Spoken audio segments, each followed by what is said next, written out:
Estamos en el penúltimo módulo ya del curso de actualización de Derecho Procesal. Como ya me conocen, yo soy Marcia Lozada y voy a presentarlas a las doctoras, que las tres son secretarias de la Cámara de Apelaciones Civil, Comercial, Laboral de Minas y del Trabajo, la doctora Andrea Tapia, la doctora Gabriela Barrio Nuevo y la doctora Paola Paradi.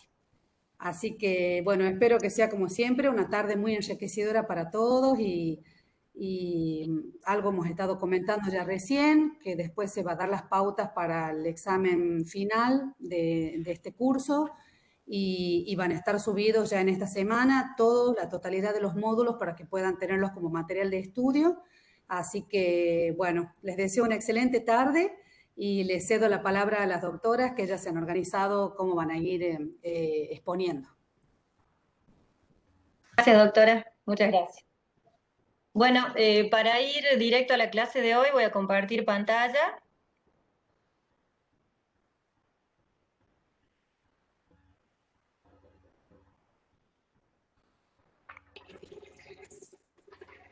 Vamos a ver si sale bien.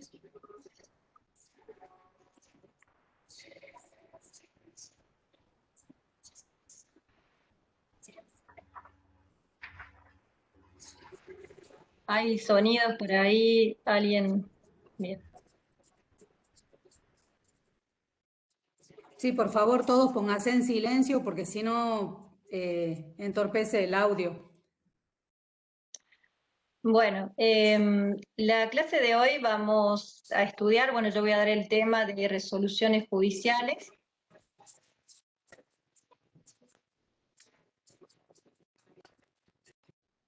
Las resoluciones judiciales son todas aquellas decisiones que adopta el juez en el curso de un proceso judicial. Pero bueno, estas resoluciones no son todas iguales, tampoco tienen todas las mismas características. Es por eso que se clasifican en providencias simples, sentencias interlocutorias, sentencias homologatorias y sentencias definitivas.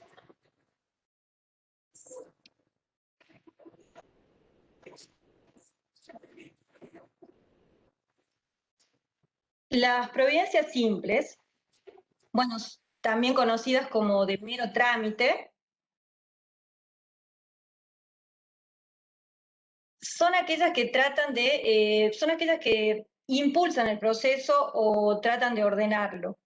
La característica principal de ellas es que son dictadas sin sustanciación, es decir, sin necesidad de discusión previa.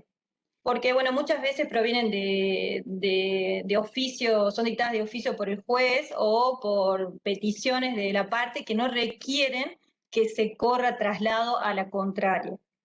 Esas son las llamadas providencias simples, destinadas entonces a impulsar el proceso u ordenarlo. Por ejemplo, la providencia que ordena la agregación de un documento a la causa, la que tiene por interpuesta la demanda, la que dispone la apertura de la causa o prueba, entre otras.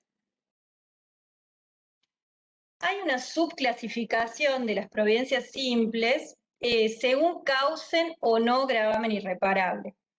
Esto es importante saber diferenciarlas por el tema de los recursos de las cuales van a ser susceptibles cada una, que ese tema lo van a ver mañana. Pero sí, y es importante que sepan de que las providencias simples se subclasifican según causen o no gravamen irreparable. Una providencia causa gravamen irreparable cuando una vez consentida, sus efectos no pueden subsanarse durante el curso del proceso. Por ejemplo, la aplicación de una sanción. Las providencias simples que causan gravamen irreparable son susceptibles de recurso de revocatoria, aclaratoria y el de apelación. Una providencia simple que no causa gravamen irreparable son aquellas que nada dicen, o sea, no comportan un pronunciamiento del órgano jurisdiccional respecto a la pretensión. Por ejemplo, la que ordena correr traslado de una excepción. Eso sería una providencia simple que no causa gravamen irreparable. ¿Por qué insisto en que es necesario que sepan la diferencia entre una providencia que causa gravamen irreparable y no? Primero, por los recursos de los que cada una va a ser susceptible, y fundamental porque la providencia simple que puede causar un gravamen irreparable tiene que ser motivada, tiene que ser fundada, no es solo decir no porque no. Y eso lo vemos mucho en la Cámara, ¿no? Cuando vienen providencias que no están fundadas. En cuanto a los requisitos, bueno, son los generales de toda resolución judicial, que es la fecha y lugar, la firma del juez, presidente del tribunal, si la providencia proviene de un tribunal colegiado, o del secretario. Como dije recién, en el caso de las providencias que causan gravamen irreparable, esas deben ser motivadas. Motivadas quiere decir fundadas. Están contempladas en el artículo 160 de nuestro Código Procesal Civil. Muy bien. Ahora vamos a hablar de las sentencias interlocutorias. Las sentencias interlocutorias son aquellas resoluciones judiciales que resuelven incidencias que se plantean durante el curso del proceso. Resuelven cuestiones que requieren sustanciación, que se plantean durante el transcurso del proceso, están en el 161. Por ejemplo, la sentencia que resuelve una excepción previa o un incidente de nulidad. Por ejemplo, contesta demanda el accionado, interpone una excepción de litispendencia, el juez ordena correr traslado de la excepción, la otra parte contesta y ahí el juez, cuando resuelve, va a resolver a través de una sentencia interlocutoria. Las sentencias interlocutorias son susceptibles de recurso de apelación, además del de aclaratorio. Pero bueno, eso ya lo van a ver mañana. Los requisitos de las sentencias interlocutorias, bueno, son los comunes a toda resolución: redacción por escrito, lugar y fecha en que se dictan. Esto es súper importante porque por ahí vemos en la Cámara sentencias que llegan que dice noviembre del 2020, no dice el día. Entonces, día, mes, año, la firma del juez o de los miembros del tribunal en el caso de un tribunal colegiado, con el sello aclaratorio, por supuesto. Además de los requisitos generales que dije en cuanto al lugar y fecha, redacción por escrito, bueno, las sentencias interlocutorias deben contener los fundamentos, es decir, debe estar motivada en los hechos y en el derecho, y la decisión expresa, positiva y precisa de las cuestiones planteadas. Y también el pronunciamiento sobre costos. Todos los requisitos están en el artículo, también claritos, en el artículo 161 de nuestro Código Procesal Civil. Yo recién dije que las sentencias interlocutorias son las que se dictan durante el transcurso del proceso, pero hay dos excepciones fundamentales que son sentencias interlocutorias que ponen fin al proceso, y que son la sentencia que declara la caducidad de instancia y la que hace lugar a la excepción de prescripción.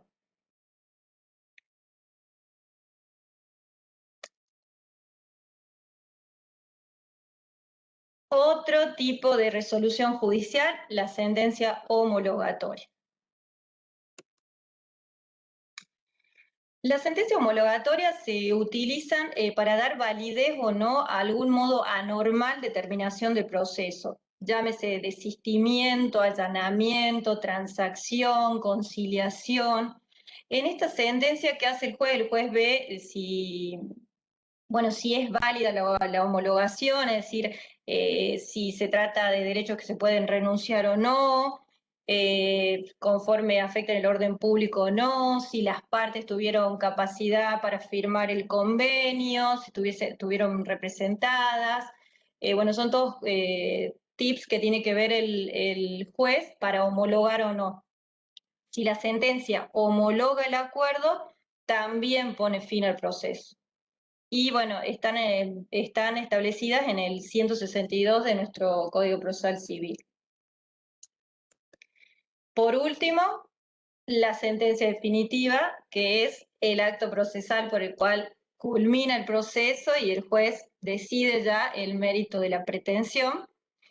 Los requisitos ya se los paso a mi compañera, Andrea, la doctora Tapia, que se va a dedicar a eso.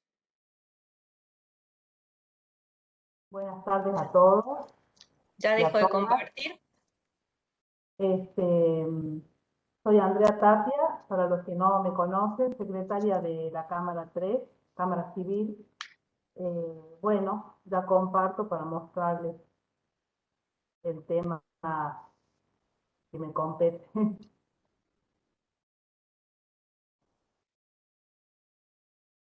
Estoy estrenando el sistema para dar clases, así que ténganme un poquito de paciencia.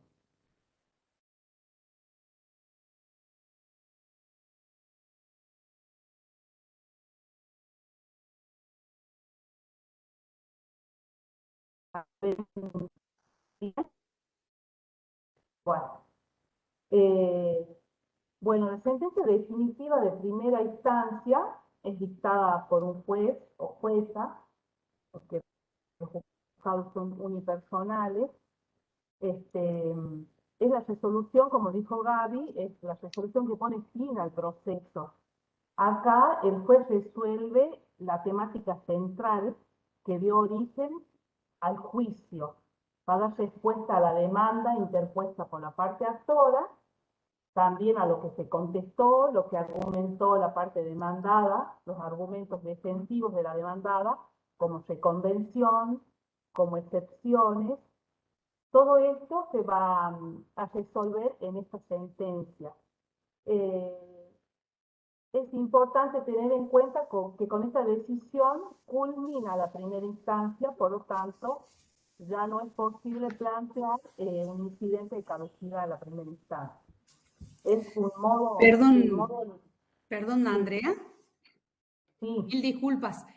Ahí están diciendo si podés acercarte un poquito al audio de la computadora para que se te escuche más fuerte. A ver. Hola. A ver si ahí me escuchan mejor o hablo un poquito más fuerte. No sé ahí cómo me escuchan. ¿Mejor? Bueno. Bueno, con esta sentencia se pone fin al juicio, al proceso, a la primera instancia, brindando una solución positiva o negativa según la parte afectada.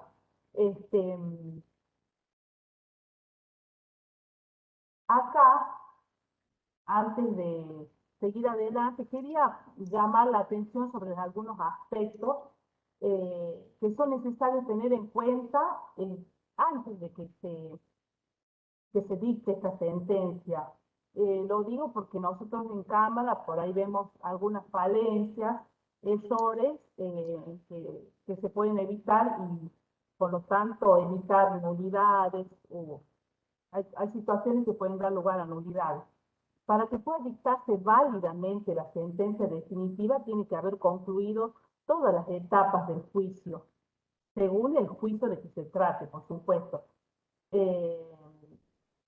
Y hay supuestos especiales en los que es necesario que previo al dictado de la sentencia definitiva se cosa una vista al fiscal o al asesor de menores.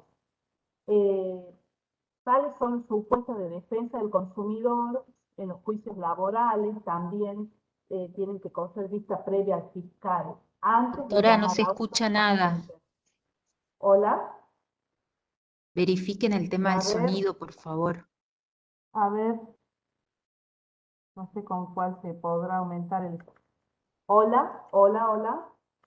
Hola. Hola. Yo escucho, se escucha bajito. Hola. Hola, hola. Hola. Sí se le escucha, doctora. En realidad, por eso yo les estoy diciendo a los participantes que revisen también en sus computadoras, capaz que algunos tienen bajo el sonido, que lo suban al sonido, porque ahora se le escucha bien a la doctora. Sí. Hola, hola. Bueno, a ver, voy a Sí, se le escucha. Porque, bueno, yo lo escucho continúo. perfecto, pero bueno. Bueno, esto quería que presten atención a estas vistas previas que pueden acarrear la nulidad de la sentencia. Al igual que los juicios en los que están involucrados niños, niñas y adolescentes, que no nos tenemos que circunscribir a los juicios que se desarrollan ante los jueces de familia, también en los juicios laborales, también en los juicios que se dan ante los juzgados civiles, existen casos, expedientes en los que están involucrados derechos de niños, niñas y adolescentes. Y el código de fondo prevé expresamente que si no interviene, acarrea la sanción de nulidad. Entonces, antes de llamar autos para sentencia, vista al asesor de menores, que incluso hay supuestos en los que no se dio intervención nunca en el expediente. Con esta vista previa a la sentencia definitiva podríamos subsanar aquellas omisiones siempre y cuando el asesor o la asesora de menores nos dé el ok, no advierta ninguna vulneración a los derechos de estas personas. Bueno, una vez cumplido, se dicta el llamado de autos para sentencia y pasa el expediente con una diligencia de secretaría, pasa a despacho para que el juez emita su decisión. El plazo para la decisión del juez va a variar según el tipo, la clase de juicio de que se trate. Bueno, y acá les puse en la diapositiva como ejemplo que cuando es un amparo son 3 días, en los juicios sumarísimos tiene 20 días, en los ordinarios laborales 30 días y en el ordinario civil 40 días. Es a título ejemplificativo, es un plazo para el juez. Ahora bien, la sentencia en sí, la sentencia definitiva de primera instancia, tiene una estructura, tiene un contenido que está establecido por la ley de procedimiento civil y comercial en el artículo 163. Acá, como toda resolución, desde un simple decreto hasta una sentencia definitiva, tiene que indicarse el lugar y la fecha. El lugar, por supuesto, que es a donde se dicta la sentencia, Santa María, Belén, San Fernando del Valle de Catamarca, y la fecha, que es el día en que el juez firma. Como dijo la doctora Gabriela Barrio Nuevo, corroborar que la fecha esté completa y correcta. Acá yo puse el hombrecito con la lupa porque ese hombre puede, cada uno que tiene el expediente en sus manos, una vez que ya se dictó la sentencia, voy a confeccionar una cédula, voy a protocolizar para que la secretaria firme, controle y firme la protocolización. Bueno, entonces miro bien, miro que esté completo, lugar y fecha. Luego paso a los vistos. El visto es donde se indica la carátula del expediente. La carátula completa y correcta. Esto es número, las partes, actora, demandado, y de qué se trata el juicio. Daños y perjuicios, prescripción adquisitiva y todo lo que ustedes ven diariamente en los juzgados en los que se desempeñan. Y el fin de la resolución. El fin es, pasan a despacho, el expediente pasa a despacho para dictar la sentencia definitiva. Esta carátula ustedes también, ojo, atención, corroboren que sea la correcta, que esté completa, porque muchas veces sucede que la persona que va a confeccionar la cédula o que va a hacer la protocolización advierte un error en el número, en el nombre, y entonces lo podemos subsanar antes de sacar la cédula, antes de notificar a las partes. Son cuestiones que son subsanables mediante una resolución aclaratoria. El juez la aclarará. Luego pasamos a los resultandos, que es donde el juez relata qué es lo que sucedió en el expediente, qué pasó en ese juicio, quién demandó, qué demandó, a quién. Y bueno, es un relato que no necesariamente tiene que ser textual, como muchas veces se ve, pero sí tiene que contener las partes más importantes de demanda, contestación y todos los planteos centrales que se hayan hecho en el juicio, porque eso es determinante para después hacer la resolución, decidir. En esta parte de los resultados también el que está mirando el expediente, la sentencia, es importante que mire si están correctos los nombres de cada una de las partes.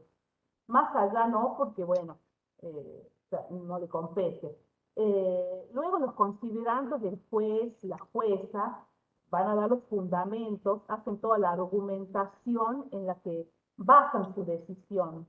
Valoran la prueba que se produjo y aplican el derecho, brindando una solución a los planteos principales del juicio.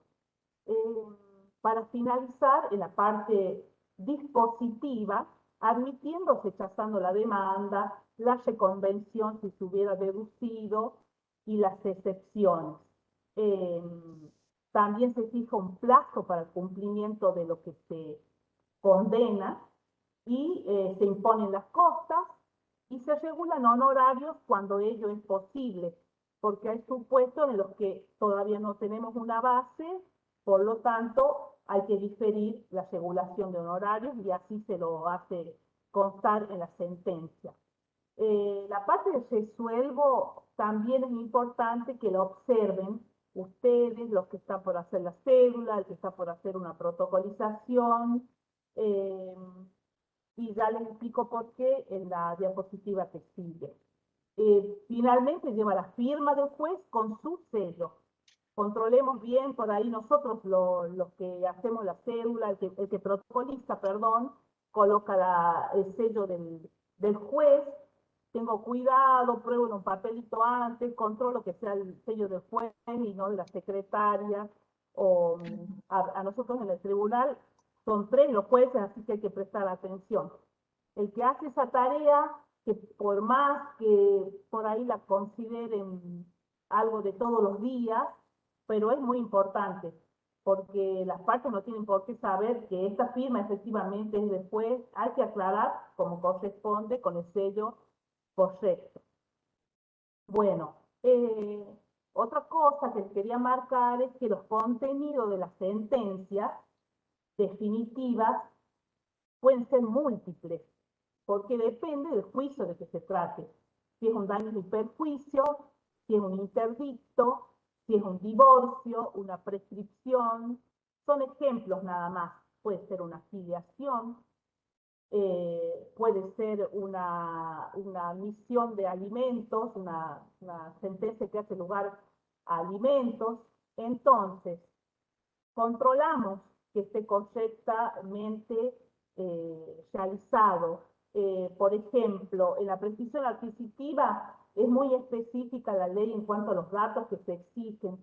Controlo que el actor hace el nombre completo, su DNI, su CUIL, su estado civil, su domicilio, y en cuanto al inmueble, también es muy minucioso y por ahí muy arduo este control, pero es importante que se haga. Las prescripciones adquisitivas, los que trabajan en juzgados civiles deben tener experiencia que muchas veces errores simples o que se pueden evitar o corregir ahí en el momento, dan lugares a múltiples ampliatorias o aclaratorias, porque cuando van con el oficio al registro de la propiedad inmobiliaria, ya vienen con las observaciones que el número de CUIL no es el correcto, que las dimensiones, que del inmueble, las faltas de coincidencia genera múltiples oficios hasta poder lograr la inscripción de esa sentencia en la que se hizo lugar a la demanda que interpuso la parte actora. Y así, imagínense en un divorcio, igualmente, controlemos que el nombre de los solicitantes del divorcio sea el correcto y que sus datos estén correctamente plasmados en la sentencia para evitar que cuando se haga la inscripción en el registro civil no se pueda hacer o tenga que sacarse una aclaratoria porque están incorrectos Esto es importante, es por ahí de todos los días, prestemos atención. Bueno, eso en cuanto a la sentencia de primera instancia. Pasando a las sentencias definitivas de segunda instancia, y hablo de definitiva porque la interlocutoria tiene otra estructura, en segunda instancia se trabaja de una manera diferente para emitir la decisión final. Acá, ¿qué se va a resolver? Se va a resolver el recurso o los recursos de apelación que interpusieron las partes, manifestando al tribunal los aspectos que consideran equivocados de la sentencia y que le ocasionan perjuicio, agravio. Entonces, el tribunal está integrado por 3 miembros y por lo tanto la decisión definitiva se emite de una manera distinta. Se hace un sorteo por secretaría de la Cámara con la presencia de los 3 jueces y de la secretaria actuaria. Se sortea a quién le toca decidir o emitir el primer voto en un expediente. Un voto es el análisis, el estudio que hace el juez sobre esa causa, sobre esa apelación. Por supuesto, ¿por qué es sentencia definitiva de segunda instancia? Porque acá vienen apelando la sentencia definitiva de primera instancia. En consecuencia, en Cámara también tiene que resolverse esa apelación a través de una sentencia definitiva. Será ya de segunda instancia. Bueno, la forma es diferente, aunque los requisitos son iguales en cuanto a tiene que contener la fecha, los nombres, el nombre correcto de las partes, la carátula completa y correcta del expediente, pero el sistema es distinto. Entonces, hecho el sorteo por secretaría, allí se establece el orden de votación. Por ejemplo, nuestra Cámara está integrada por la doctora Sar, el doctor Herrera y el doctor Rosales. Entonces, primer voto le tocó al doctor Rosales, muy bien, ese lleva el expediente a su despacho, lo estudia, trabaja su voto, emite su decisión. En ese primer voto dice, considero tal cosa, esto es lo que yo propongo a los que van a votar seguidamente, y por supuesto tiene que dar sus fundamentos en el voto. Se analiza todo, en qué consiste el recurso, también se hace un breve relato de todo lo acontecido en primera instancia y se emite el voto donde el juez decide las cuestiones que han sido planteadas por los apelantes en sus agravios. Ese es el límite. Lo que es motivo de agravio, eso se trata. Bueno, una vez que él terminó su voto, pasa el expediente al segundo voto.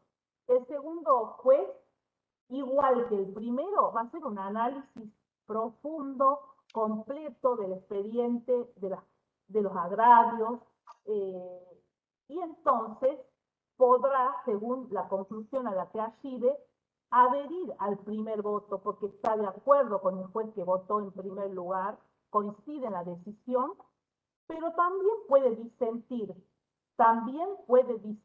no estar de acuerdo, y entonces elaborará otro voto completo dando los fundamentos de su solución distinta, de su propuesta distinta, para recién pasar al tercer votante que tiene la obligación de adherir a uno de los 2 primeros. No puede haber una tercera opinión, otro color de solución, otra solución distinta a las 2 primeras, no. Tiene que adherir al primero o al segundo voto. De esta manera se puede lograr una decisión por mayoría cuando no hay unanimidad, cuando no están de acuerdo los 3. Si los 3 están de acuerdo, perfecto, y la sentencia saldrá por unanimidad. Entonces, una vez que el tercer juez ya hizo su estudio y llegó a su conclusión, adhiriendo al primero o al segundo voto, o si todos están de acuerdo por unanimidad, se reúnen, se levanta un acta donde se plasma ese acuerdo. En esa acta se colocan los datos del día en que se reúnen, el lugar, el día, se aclara cuál es la carátula, se aclara el orden en que se emiten los votos y se transcriben los votos de cada uno de los 3 jueces. Eso es lo que se llama acuerdo. Acuerdo. Esa parte va firmada por ellos 3, por los 3 jueces o juezas y por la secretaria o secretario interviniente. Luego de firmado el acuerdo, inmediatamente, ese mismo día y a continuación de la firma del primer acuerdo,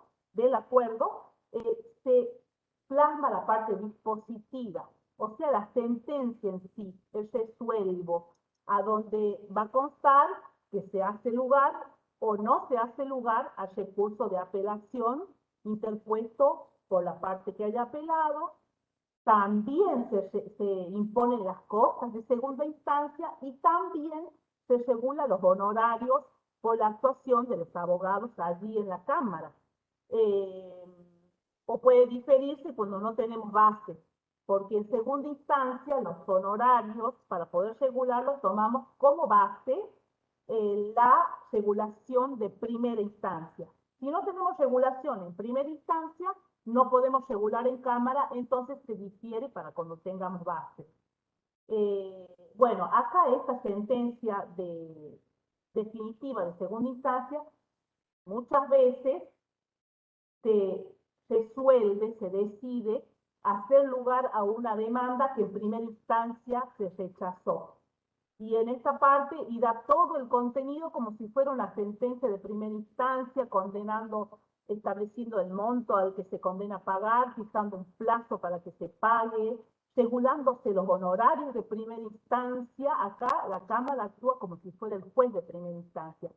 Saca una sentencia completa y se adecua a los honorarios, porque si vengo con una sentencia que rechazó la demanda de primera instancia, acá la admitimos y tenemos que imponer las cosas de manera diferente, por supuesto, y regular honorarios, y adecuarlos a la distinta solución que se da al juicio.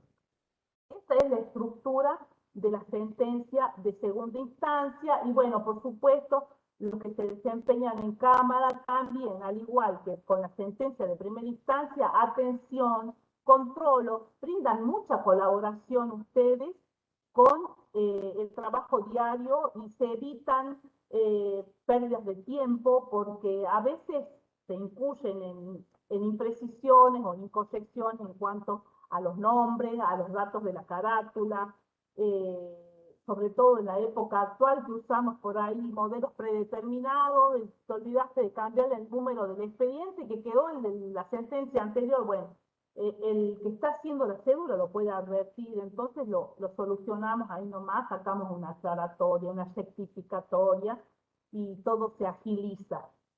Bueno, ahora esto de la motivación de toda resolución judicial.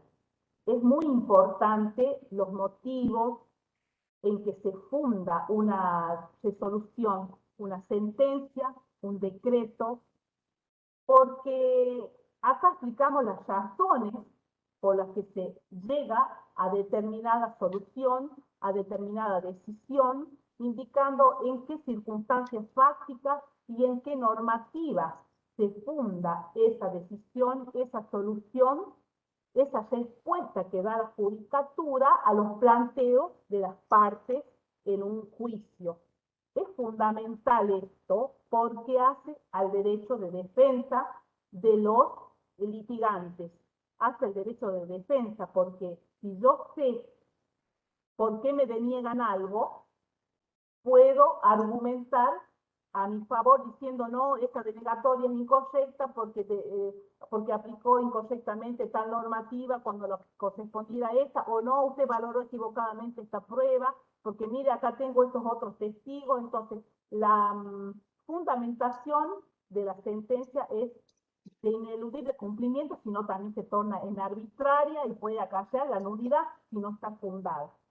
Y por supuesto, al depender de la fundamentación, el derecho de defensa, está íntimamente unido, ligado al acceso a la justicia. Acceso a la justicia es esto también, decirme por qué me decís que no, para yo poder defenderme y lograr que un tribunal superior me cambie la decisión haciendo lugar a mi pretensión, a mi planteo. Si no, no podré defenderme porque no sé por dónde atacar esta decisión. Pero esto es algo que escapa a ustedes porque lo hace el juez, lo hace el juez o la jueza. Esto ya es algo de ellos exclusivamente. Ahora es importante para garantizar el derecho de justicia, garantizar el acceso a la justicia, la utilización de lenguaje claro, de lenguaje simple, que lo puede entender cualquier persona. Esto es, por esto ha surgido en los últimos años, no tan últimos, ya seguramente 10 años o más, deben haber escuchado las sentencias de fácil lectura. Utilizar lenguaje claro, evitando palabras rebuscadas o demasiado técnicas, sobre todo en expedientes donde las personas que intervienen son personas vulnerables, que pueden estar en una situación que les impida comprender el alcance o el sentido de esta decisión. Para tratar de brindar claridad sobre los fundamentos, sobre lo decidido, se utilizan hoy en día herramientas como gráficos, por ejemplo, y también se está utilizando cuando las sentencias van dirigidas a niños, a niñas o adolescentes, está utilizándose mucho la inclusión en la sentencia de párrafos directamente dirigidos al niño o a la niña, explicándole qué se decide, con palabras que un niño o un adolescente puede entender, qué se decide y por qué el juez adopta esa decisión. Porque no olvidemos que muchas veces los chiquitos los derechos de ellos están en juego y bueno, y ellos no saben de qué se trata, solo tienen que obedecer. Todo esto ya lo habrán visto cuando vieron en los temas de familia, que hay todo un trabajo tendiente a dar mayor intervención, a que se los escuche, que opinan, a que se tenga en cuenta lo que ellos piensan, y bueno, a que la jueza o el juez interviniente los escuche y le brinde explicaciones, y a través de la sentencia también se plasma este derecho de los niños. Es una forma de protegerlos y de proteger sus derechos. Bueno, estos son los gráficos que se incluyen muchas veces para explicar de mejor manera una decisión. Acá, atención, porque como les dije, no solamente las sentencias deben ser fundadas, los decretos también se fundan. Los decretos también se fundan. Evitemos dar respuestas que solo generan signos de pregunta, que te dicen no, prácticamente no porque no. Eso es incorrecto. Por más que sea un simple decreto, tengo que decir por qué digo que no a determinada petición. Es obligación para que la parte que hizo la petición pueda ejercer plenamente su derecho de defensa. Por ejemplo, acá escribí así como unos cuantos ejemplos nada más para demostrarles lo que no debemos hacer. Por ejemplo, acá en el primer decreto dice: a los solicitados no al lugar por improcedente. Por improcedente, ¿pero por qué? ¿Qué es lo que me está queriendo decir? ¿A dónde, en qué norma me dice que no puedo pedir esto que estoy pidiendo? Bueno, otro ejemplo es este que dice: resultando extemporánea la expresión de agravios, proceda a su desglose y devolución al profesional. Listo. no sé qué tiempo toma, desde cuándo, por qué me venció el plazo. En esta, la tercera, pese a las constancias de focas tanto. La siguiente, a lo peticionado, no al lugar por no corresponder. Pero ¿por qué no corresponde? O sea, tenemos que dar solución clara, precisa, no por tal razón. Entonces, por ejemplo, esto es ejemplificativo nada más. Por ejemplo, me pide la apertura prueba. Resulta que todavía no llegó el día en que se va a celebrar la audiencia preliminar del artículo 360 para los juicios en los que tiene lugar esta audiencia. Tiene el abogado porque, bueno, con tanto juicio de por medio, cree que acá ya tiene que pedir la apertura prueba y me pide la apertura prueba. No al lugar por improcedente. Bueno, no le contesto así. Le respondo a la solicitud de apertura prueba, no al lugar por improcedente, atento a que en autos aún no se ha concretado la audiencia prevista en el artículo 360, programada para el próximo viernes tanto. Bueno, te doy una respuesta clara. Igual que en nosotros en Cámara vemos muchas veces, nos vienen apeladas,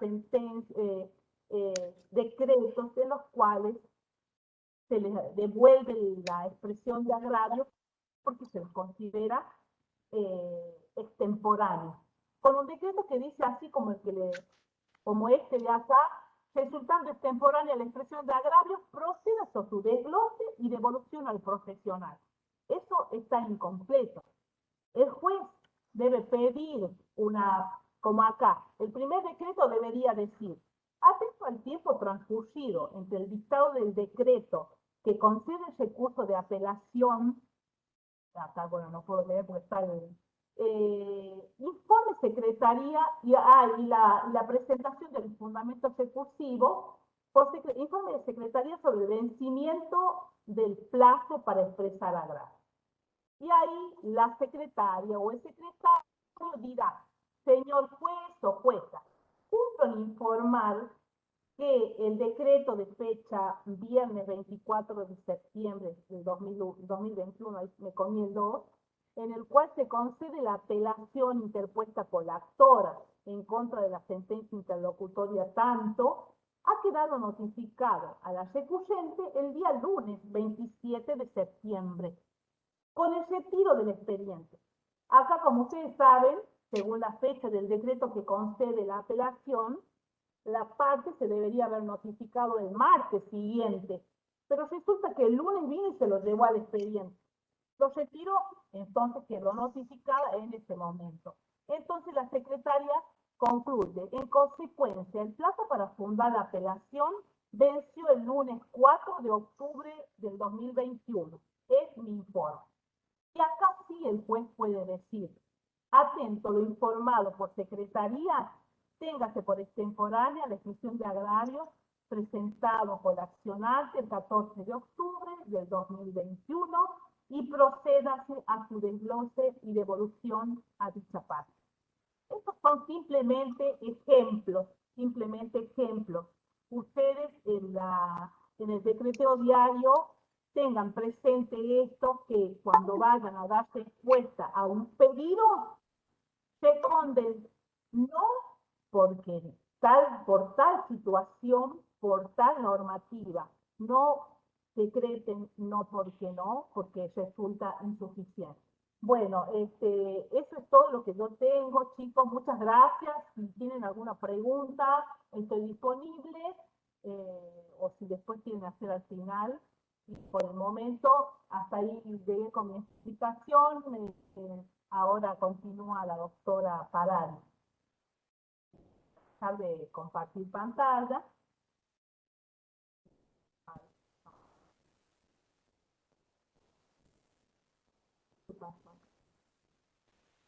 Tardes. Buenas tardes. ¿Se escucha bien ahí, chicos? ¿Sí? Bueno. Perfecto. Muy bien. Acá mis compañeras, la doctora Barrenuevo y la doctora Tapia, fueron por la parte final, digamos, del expediente. que es las resoluciones, sus motivaciones, su fundamento, la estructura, tan importante y que si bien atañe al juez, pero tanto los empleados, los abogados empleados con más razón, deben entender de qué se trata e incluso hasta controlarlo, ¿eh? Controlar de que están cumplidas todas las, como decía la doctora, lugar y fecha, firma, en fin. Bueno, a mí me toca un tema distinto, un poco distinto. Se trata de aquellos juicios o procesos que son los pequeños procesos, que le llaman, que a veces no son tan pequeños porque terminan siendo voluminosos en cantidad de hojas, que son los incidentes. Permítanme, voy a compartir.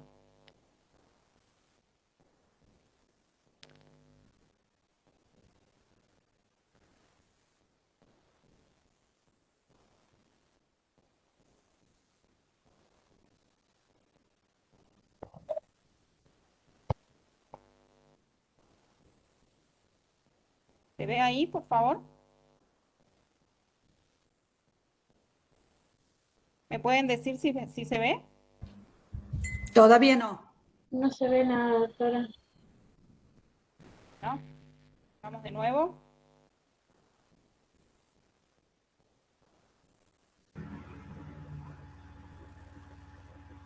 ¿Ahora? No, doctora, todavía no. Ahí, por favor, me tienen un poquito de paciencia.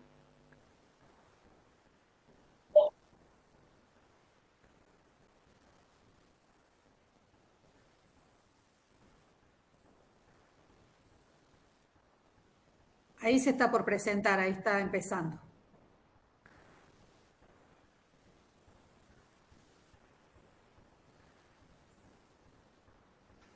¿Ahora? Ahí se ve, doc.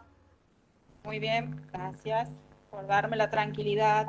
Para todos es nuevo esto, para mí sobre todo. Bueno, como le decía, vamos a hablar, les voy a contar un poco de lo que ustedes habitualmente ven y pasan por sus manos, que son esos procesos anexos, conexos, que se llaman los incidentes. En nuestro código procesal tenemos un capítulo especialmente destinado a lo que se llama incidentes, a partir del artículo 175 del Código Procesal, que esboza una definición de lo que se trata los incidentes, como toda cuestión que tuviera relación con el objeto principal del pleito y no se hallare sometida a un procedimiento especial. Tramitará por pieza separada en la forma prevista en las disposiciones de este capítulo. De esta definición del artículo 175 se surgen las características principales de estos incidentes, que se trata de una cuestión que tuviese relación con el objeto principal del pleito. Estamos hablando del objeto principal que se dirime en el proceso, en el expediente principal. Acá se trata de unas cuestiones controvertidas, contenciosas, accesorias y que tienen una relación inmediata o directa con el objeto que se dirime en el proceso principal. Esta es la característica principal o más destacada de los incidentes. Son los llamados pequeños juicios, pero como yo le decía hace rato, a veces son muy voluminosos en el número de hojas que hasta exceden incluso al objeto principal, al expediente principal. Estos incidentes son provocados por las mismas partes, o interpuestos, mejor dicho, por las mismas partes, o también pueden ser interpuestos por terceros. Es terceros que se encuentran interesados o que tienen un interés legítimo en el objeto del trámite principal, ¿sí? Por el cual, por supuesto, tienen la conexidad o tienen alguna relación, ¿sí?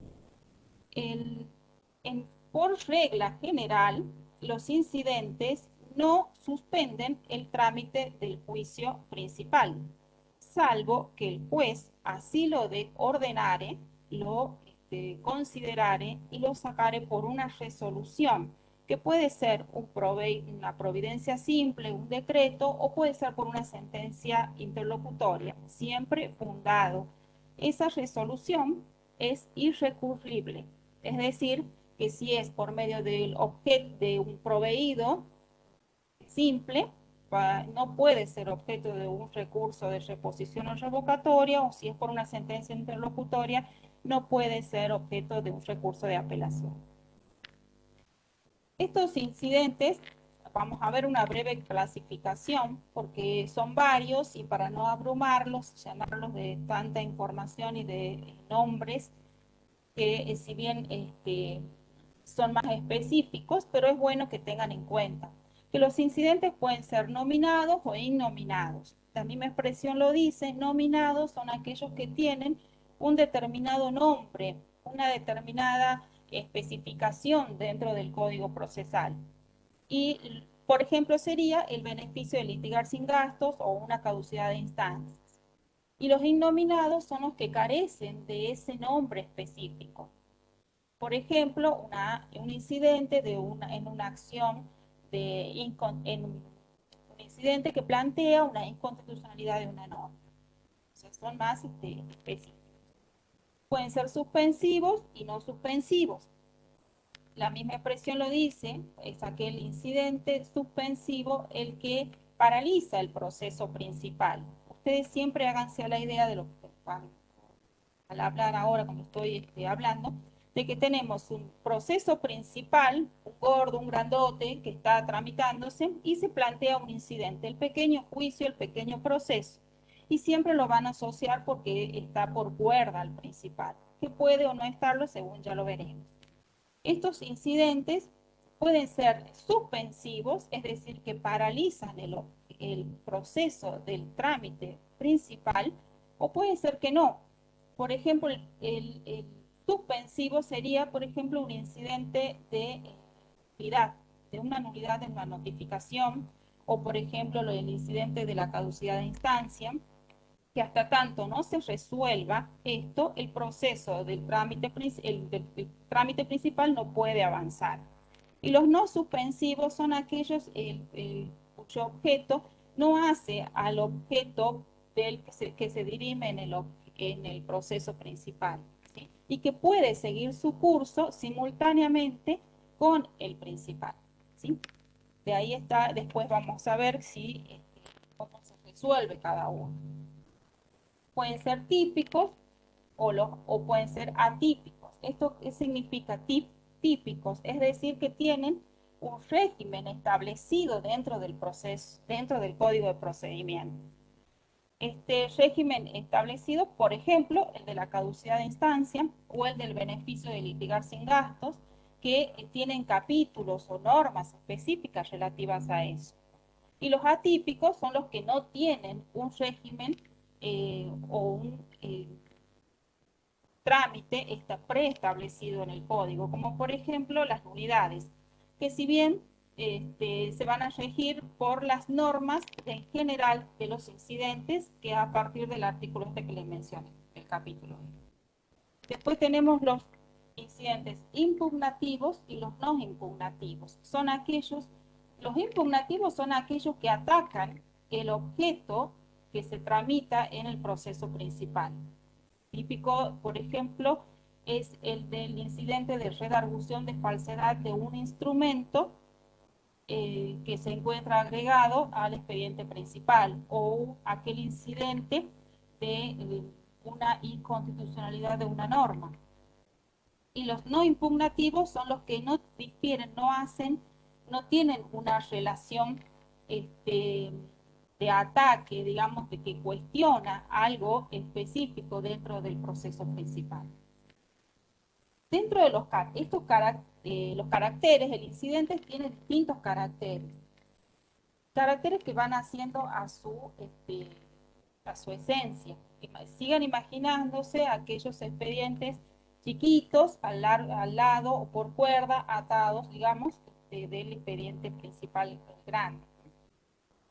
La característica fundamental es la conexidad. Como les decía hace rato en el concepto del artículo que mencionábamos, tienen relación con el objeto que se tramita en el proceso principal. Son sobrevinientes, Es decir, que tiene que haber tenido lugar una vez que se haya trabado la línea.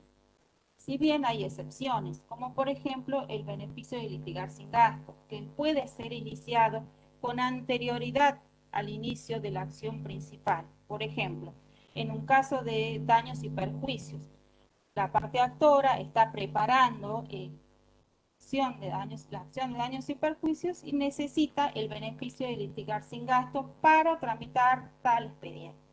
En ese caso, el beneficio de litigar sin gasto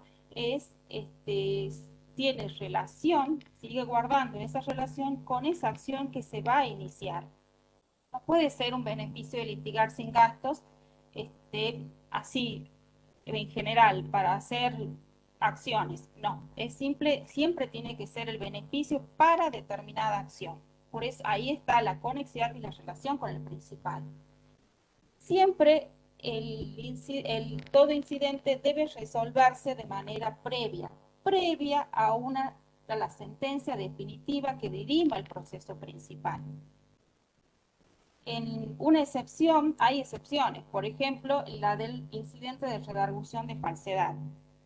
En el mismo código está previendo, este es uno de los casos típicos, de los incidentes típicos en que el mismo código establece cuál es el procedimiento para el incidente de redargución de falsedad. En ese caso, la sentencia del incidente de redargución sale juntamente con la sentencia definitiva que dirime el proceso principal. Por supuesto, pues debe salir la misma fecha, pero se tiene que resolver primero eso y luego la definitiva, porque pueden, dada la conexidad que tiene, pueden hacerse alusiones en el incidente, en la definitiva, perdón, de lo resuelto en el incidente. Pero es uno de los casos en que tiene que salir simultáneamente con la sentencia definitiva. Otro tema también, otra cuestión es en materia de alimentos. Por una cuestión lógica, un incidente de aumento o disminución de cuota alimentaria tiene que tener ya previamente la sentencia definitiva que decide cuál es, o el monto de los alimentos para poder determinar si pido un aumento o pido una disminución. Esas son excepciones. No constituye un prejuzgamiento. Lo resuelto en el incidente no hace mérito a lo que pueda resolverse sobre el objeto principal. Y siempre es a petición de partes o a petición de terceros, ya sea que el actor o el demandado planteen una incidencia. Por ejemplo, la nulidad, el actor puede plantear la nulidad de la notificación, perdón, el demandado puede plantear la nulidad de la notificación del traslado de la demanda. También puede ser que un tercero con interés legítimo pueda plantear el incidente. En el caso de las tercerías, que ustedes en el código lo encuentran en la parte de intervención de terceros. Por ejemplo, las tercerías de mejor derecho o la tercería de dominio es planteada por una persona que es ajena al proceso, no es actor ni es demandado, pero sí es un tercero que tiene interés. En ese caso también lo puede plantear. Y otra cuestión también puede ser planteada por los auxiliares que intervienen en el proceso, como serían los abogados o los peritos, por ejemplo, al pedir la regulación de sus honorarios. Y se tramita por piezas separadas. Van a ver el incidente, siempre en la mayoría de los casos, corre por cuerda al expediente principal. Siempre van unidos por cuerda, es decir, ustedes los van a ver que están unidos para que el padre y el hijito, o la madre y el hijito, o sea, siempre van juntos, es el pequeño juicio que surge, ¿sí? No quita que pueda plantearse igualmente dentro del proceso principal, como es el caso de las caducidades. La caducidad de instancia puede plantearse dentro del proceso principal y sustanciarse y resolverse. Ahí ustedes ven que hay varios incidentes que reúnen los caracteres, pueden ser suspensivos, pueden ser típicos, entonces también van reuniendo varios caracteres en un incidente con varios caracteres. Vamos a ver el trámite. Antes que nada, ¿quién es competente para entender en un incidente? Será competente el juez en el juicio principal por razones de conexidad entre las causas. Por una cuestión de relación entre un objeto que se dirime en el principal y el objeto en el incidente, el mismo juez es quien debe entender, y eso está establecido en el artículo 6 del Código Procesal Civil. Volviendo al capítulo del trámite, el artículo 177 se establece que la forma material de realizar el incidente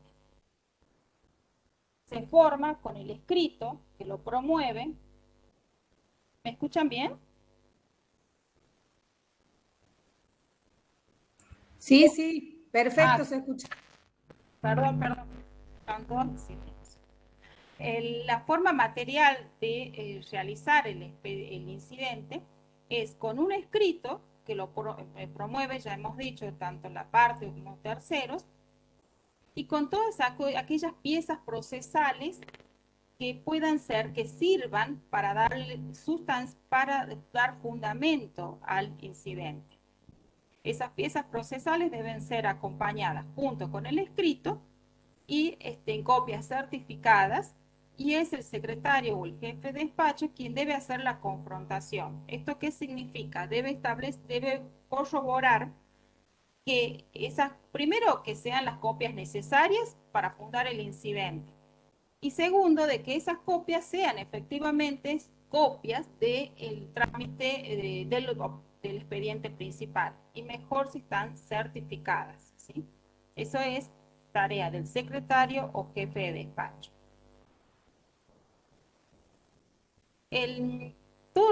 Todo incidente tiene también requisitos a cumplir. En primer término, que debe realizarse por escrito, tiene que plantearse por escrito, y debe tener todas las mismas características de un escrito judicial. Por ejemplo, la individualización del objeto, es decir, de qué se trata el incidente. Debe tener la individualización del expediente principal por el que va por cuerda, la presentación de las partes, ya sea con firma de su letrado patrocinante o en todo caso solamente el apoderado, si es que el letrado actúa como apoderado.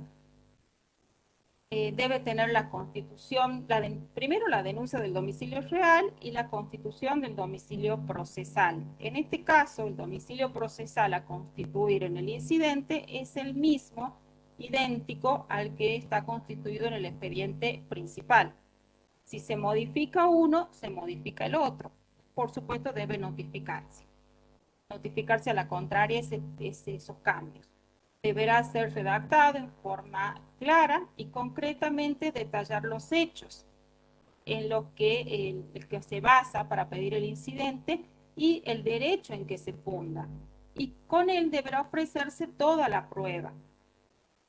Les decía hace rato que es un expediente accesorio, es el pequeño expediente. Por lo tanto, también entre sus características principales es que el Código Procesal establece que tanto lo relativo a las pruebas es limitado, es más acotado. Por ejemplo, lo que tiene que ver con testigos. Si yo ofrezco testigos, no pueden ser una cantidad exagerada de testigos, sino que el código nos limita a 5 testigos nada más. En el caso de peritos, se ofrece un perito y no puede haber un consultor técnico. Todo eso sí puede darse dentro del proceso principal, pero no en los incidentes porque es más acotado. Por lo tanto, los plazos también son acotados, que ya vamos a ver. El artículo 179 dice que si el incidente promovido fuese manifiestamente improcedente, el juez debe rechazarlo sin más trámite. Esto es el rechazo in limine. La resolución será apelable con efecto devolutivo. Cuando no cumple todos los requisitos que estamos viendo, que no está individualizado, no está fundado debidamente, claro y concretamente los hechos, o les están faltando los requisitos formales, como por ejemplo las copias, de las piezas fundamentales que van a acompañar al incidente puede ser rechazado in limine, o sea, el juez no le da trámite, la resolución esta o decreto por audiencia simple que puede ser apelable en efecto devolutivo. Vamos a ver algunos modelos. Yo les traté de buscar, por ejemplo, algo materia civil, que acá se ve la estructura de una sentencia. Como decía hace rato mi compañera, las sentencias interlocutorias son las que ponen fin o las que dirimen cuestiones que suscitadas dentro o durante la tramitación del proceso. Todo incidente se resuelve mediante una sentencia interlocutoria, con las características y la estructura que ya explicó la doctora. Es decir, individualizar, antes que nada, que se trata de una sentencia interlocutoria, o su aclaratoria, en su ampliación, de acuerdo a cómo se trate, con su número de sentencia, la ubicación, o sea, el lugar y fecha donde se dicta la sentencia, y vistos, esta expresión y vistos, y surge el nombre del expediente. Acá, por ejemplo, en los autos tales y tales, todos son nombres ficticios, o incluso se trató de borrar los nombres y se trata de sentencias tomadas al azar del sistema del lector. El número de expediente en los autos caratulados, fulano, fulano, sobre beneficio de litigar sin gastos. En este caso, el beneficio es iniciado por el actor o puede ser iniciado por el demandado también, sobre tal cosa. No hay un contradictorio, no hay un demandado. Lo que sí se hace dentro del incidente es el demandado puede corroborar y controlar la prueba, tiene intervención para solo efecto de controlar la prueba. Y considerando bajo este título se detalla qué es lo que tenemos, qué es lo que encontramos en el expediente, que a focas tal se presentó el señor y señor con apoderado y solicitan tal cosa al carecer de recursos económicos, se da por iniciada la presente causa. Esto es al solo efecto ejemplificativo, o sea, es de la estructura de una sentencia. Otra cuestión, otro modelito, por ejemplo, puede ser, este es un incidente de nulidad. Corresponde al libro de protocolo, bueno, esto a veces está en sellos, son sellos que están colocados o a veces están impresos en la sentencia, que es la forma de protocolizar una sentencia. También identificación de que se trata de una sentencia interlocutoria con el número de sentencia correspondiente al juzgado o tribunal y el año. El lugar y la fecha en la que se dicta, y vistos los autos tal. Y acá hay una característica importante que tiene que tener en cuenta, porque se refiere, tiene que quedar muy individualizado, muy bien individualizado en los autos principales. Por ejemplo, en los autos expediente número tal y tal, caratulados tal, en autos tal y tal y tal, sobre sucesorio, sobre incidente de nulidad. O sea, se identifica primero la persona en la parte que está solicitando, promoviendo el incidente, los autos en los que se llevan a cabo, sobre sucesorios, sobre daños, y a su vez se agrega el sobre incidente de nulidad. O sea, esa es la forma correcta de efectuar la carátula del incidente. Por ejemplo, sacando un poquito de este ejemplo, yo les decía que el incidente también puede ser iniciado por terceros. Por ejemplo, en una tercería de dominio, el tercero es fulano de tal, en autos, los datos y la carátula completa del expediente principal sobre tercería de dominio o tercería de mejor derecho. Siempre individualizados los autos principales y el incidente, el objeto del incidente. Por el considerando, también que se presenta el doctor tal planteando la nulidad absoluta de la sentencia interlocutoria para que se regulan los honorarios profesionales, una relación sucinta de lo que aconteció en el incidente, de lo que manifiesta, de lo que se funda. Después continuamos que a focas tal el incidente planteado se ordena con el traslado. y el resuelvo, haciendo lugar o haciendo lugar parcialmente o rechazando un recurso de nulidad planteado. Declarando nula, en este caso declara nula la notificación de un proveído, se ordena correr un nuevo traslado. Es lo que ocurre cuando se declaran nulos. Hay que establecer qué es lo que hay que hacer o cómo debió hacerse.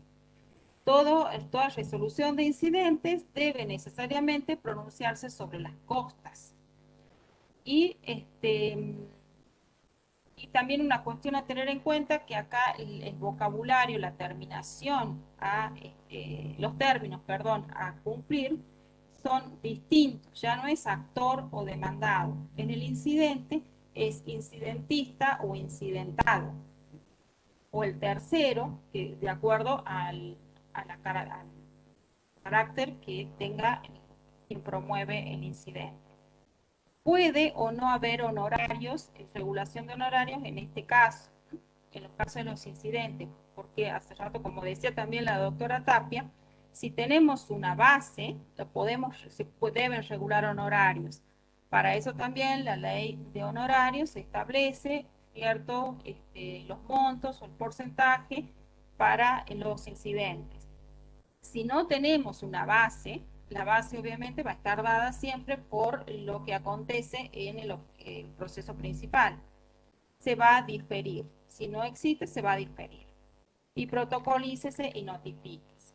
La firma del juez y del secretario que da fe de la firma puesta por el juez. Por ejemplo, en el fuero comercial, sobre todo quiebras también, tenemos muchos incidentes.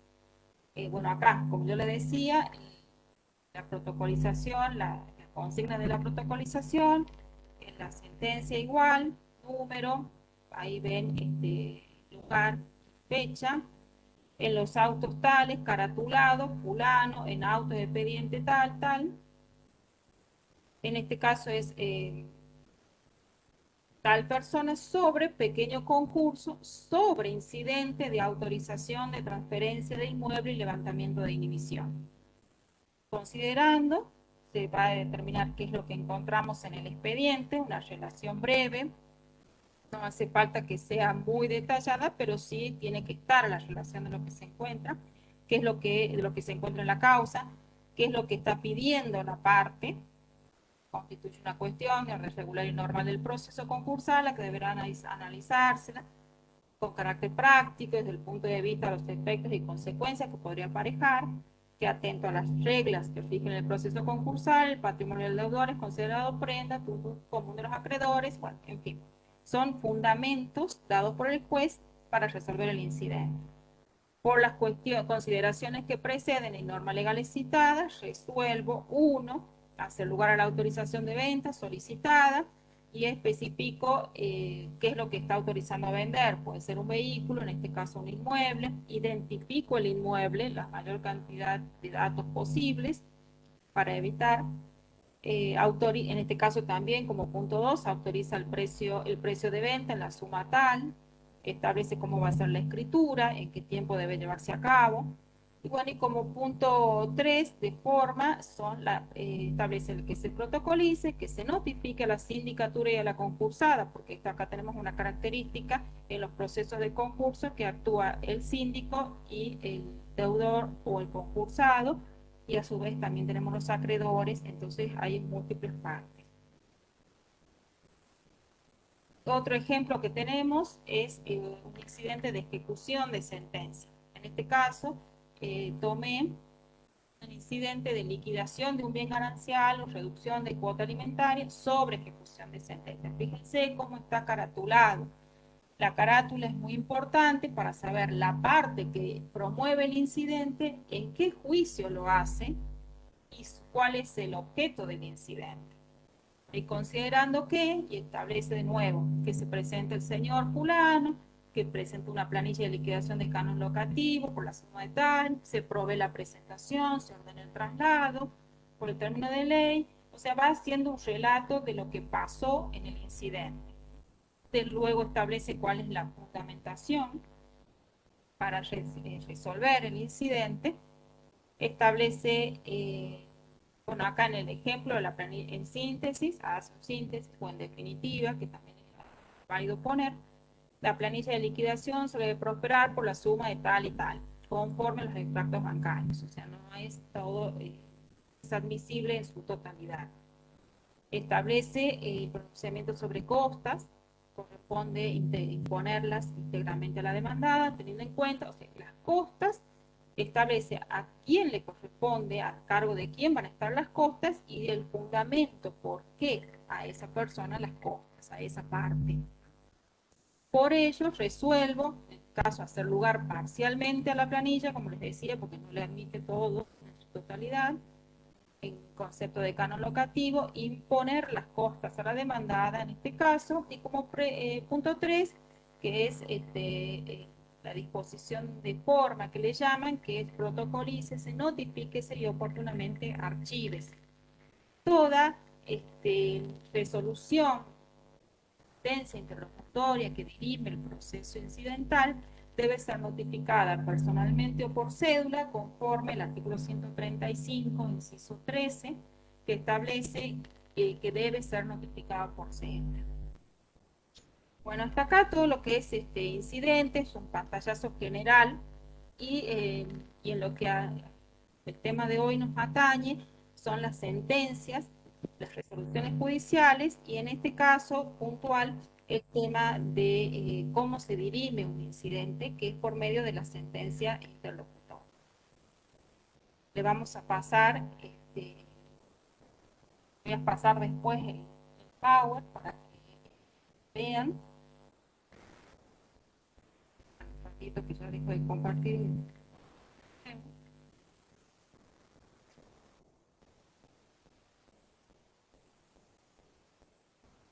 No sé si alguien tiene alguna pregunta o quiere hacer alguna acotación para que le podamos contestar en las tres, sobre las tres, si les quedó claro el tema incidentes, y como les decía, les voy a pasar para que ustedes puedan tener los caracteres, la asociación de los caracteres, de qué se trata, y qué tipos de incidentes hay, los modelitos, ustedes lo ven a diario seguramente, los van por cuerda, el pequeño juicio, el incidentito, el chiquitito que va a cuerda al principal.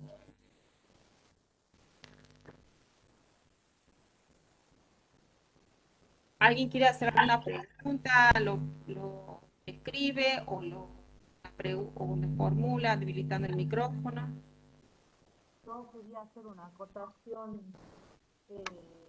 Sí. Como yo vi el tema de motivación de los decretos y resoluciones judiciales, me quedó sin aclarar o sin recordar que cuando hagan regulaciones de honorarios, que muchas veces se les asigna a la gente que trabaja en el decreteo diario, muchas veces se les asigna la tarea de regular honorarios, porque por ahí se considera que es algo que lo pueden hacer en la elaboración, que por supuesto después controla la secretaria y el juez, que las regulaciones de honorarios también deben ser fundadas, no basta poner el monto en que se regulan, hay que explicar bien cuál es la base, cómo se llegó a ella, y qué porcentaje se aplicó, por qué se aplica ese porcentaje, teniendo en cuenta en qué etapa se intervino, todas las aclaraciones que hagan necesarias para que la regulación sea completa, porque eso también en cámara se ve mucho de regulaciones muy simples, sin ninguna explicación, solamente el porcentaje, o a veces hasta el monto final nada más. Hubo casos en que tenemos que ponernos a hacer las operaciones para tratar de desentrañar qué operaciones se realizaron y qué porcentaje se aplicaron, y así poder llegar a saber por qué se archivó ese monto. Entonces, si les toca hacer una regulación, busco modelitos, pido un librito, y trato de hacerla lo más completa y clara posible, porque eso hace el derecho de defensa, no solo del abogado que es el destinatario, el dueño de esos honorarios que se regulan, sino también de la parte que los tiene que pagar, que si los considera altos, los apelará y si bien no hay que fundar obligatoriamente las regulaciones de las apelaciones de honorarios, es importante muchas veces aportar algún dato de por qué la consideramos alta, porque se tomó una base que nada que ver con la base que se debería haber tomado. Bueno, las argumentaciones que consideren pertinentes las puede hacer el abogado o la parte que apeló, la parte contraria, la que tiene que pagar la condenada en costas. Entonces decir, no estoy de acuerdo con esto, son altos por tal cosa, el porcentaje es elevadísimo por tal situación, la base no es esta, es un desalojo. ¿Por qué me ponen la base el valor del inmueble? Si el desalojo, eso no tengo que tomarlo como base, sino el valor de los alquileres. Entonces, esa acotación quería hacer para que la tengan en cuenta si les toca regular honorar.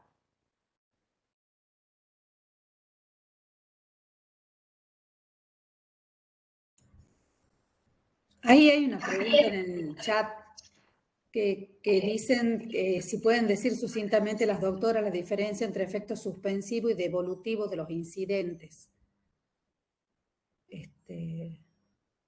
Perdón, yo creo que se está refiriendo a efecto suspensivo y devolutivo de las apelaciones. Tengo entendido que ese tema lo dan mañana, las doctoras que exponen mañana, tengo entendido. Pero explico, efecto suspensivo significa que concedida la apelación, la sentencia no se debe ejecutar. Tenemos que esperar a que la Cámara decida. Si la confirma, se podrá ejecutar una vez que esté consentida la sentencia firme, la sentencia de Cámara. Eso significa con efecto suspensivo. Interpuesta, concedida la apelación en contra de una sentencia, la concedo con efecto suspensivo para que no se cumpla esa sentencia de primera instancia. En cambio, efecto devolutivo significa que, por ejemplo, si me están apelando unos alimentos establecidos a favor de niños, apelar a la sentencia de alimentos se concede con efecto devolutivo. Eso significa que por más que esté apelada, los alimentos se seguirán pagando y después la Cámara decidirá, pero en el mientras tanto la sentencia se va a ir cumpliendo. Igual sucede con las sentencias de cuando se fijan medidas cautelares. Apelada a la medida cautelar y se concede ese curso con efecto devolutivo. La medida cautelar se cumple, se efectiviza. Y después veremos qué dicen en la Cámara, si la confirman o la revocan. Esa es la diferencia. Con respecto a lo que yo decía recién del incidente suspensivo o no suspensivo, que quizás puede haber venido ahí pregunta, el incidente, como decía, por regla general no suspende el proceso principal, pero sí puede suspenderse en determinados casos y cuando el juez así lo considere, y mediante una resolución, ya sea un proveído o una sentencia interlocutoria que determina que se suspenda el proceso principal hasta tanto se resuelva el incidente. Típico caso es el caso del incidente de nulidad.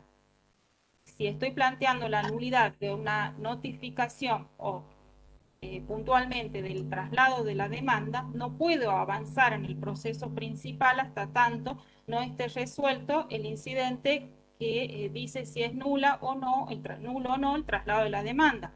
Sobre todo porque el traslado de la demanda es un acto procesal de mayor importancia porque puede afectar el derecho de defensa de las partes de la persona que es demandada, que constituye una garantía constitucional. Por lo tanto, es necesario establecer si es nulo o no, por lo tanto, no va a continuar el proceso, no debe seguir su curso el proceso principal hasta tanto eso no se resuelva.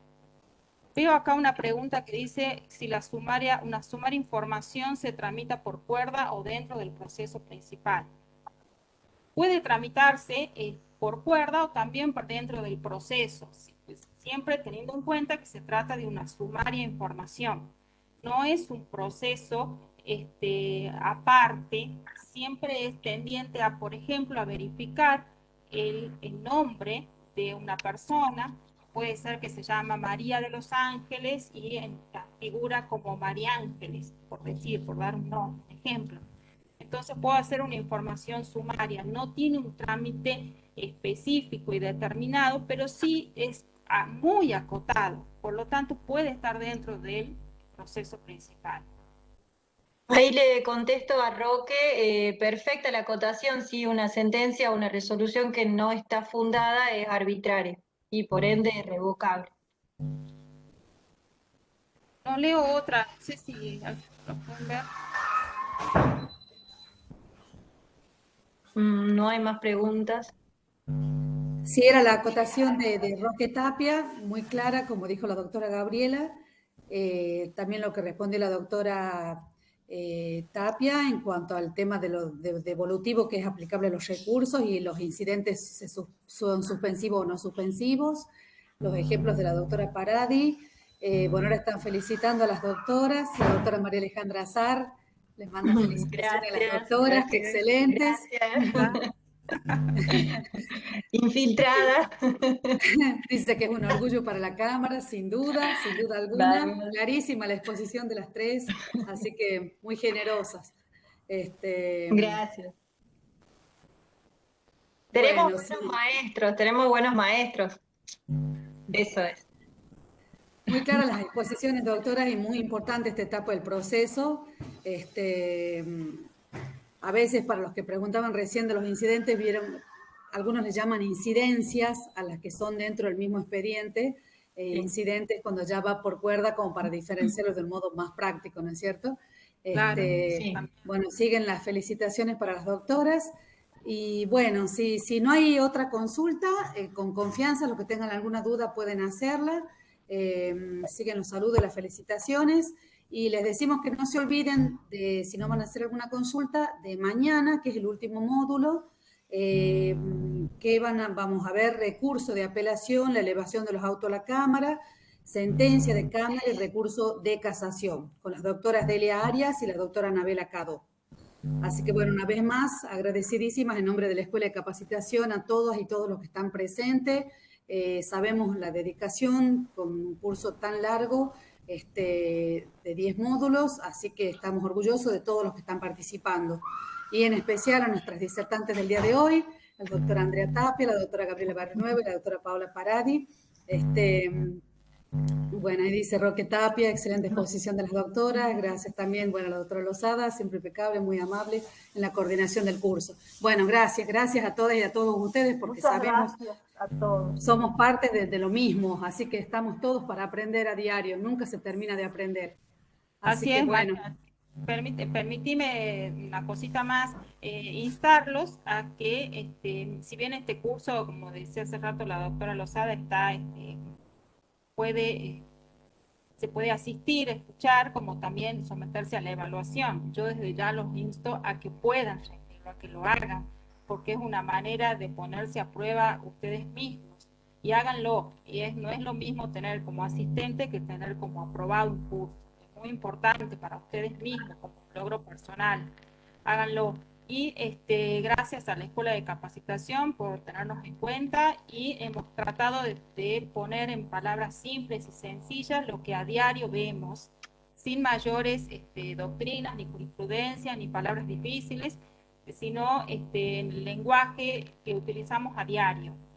Así que bueno, espero que lo hayan comprendido y que les sirva sobre todo. Vamos a pasar las filminas. Y muchas gracias a la Escuela de Capacitación por tenernos en cuenta. Gracias. Sí, muchas gracias. Por la atención, muchas gracias.